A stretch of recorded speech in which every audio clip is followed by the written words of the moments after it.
Hi guys, so ito yung setup natin sa ating betta fish.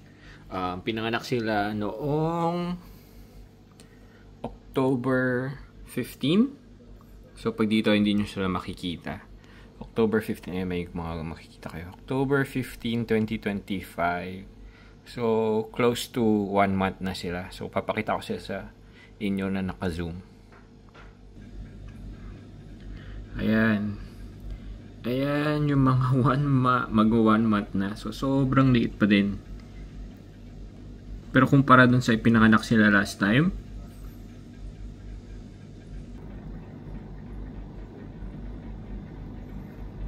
So, ayan yung mga fries. Siguro kung i-count ko mga to, siguro more than 50. Yan, maliit lang yung snail na yan. So, what more itong mga fish na to. Yan, maliliit pa sila. So, finifeed ko sila ng microworms sa umaga. Tapos, baby brine shrimp sa tanghali. Tapos, microworms sa gabi. Alternating. Pag last day, pag ang last kong pinakain sa kanila sa gabi ay baby brine, microworms sa umaga. And then, vice versa. Tapos, ito yung hatchery ko. Hatchery ko ng baby brine shrimp. Yun.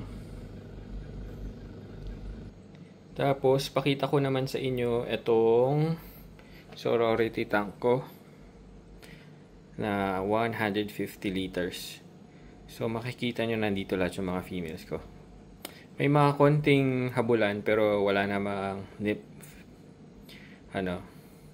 damages sa mga fins nila. Fin nipping. Kasi talagang hinaano ko talaga na maraming plants akong ilalagay. Tapos meron akong isolation dyan. Kung may nakikita akong aggression talaga, hinihiwalay ko sila.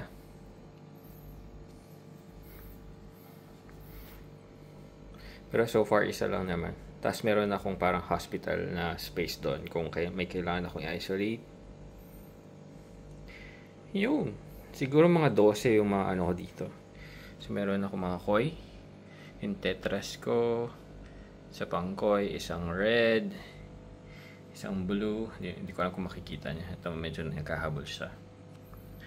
Pero, ganoon lang.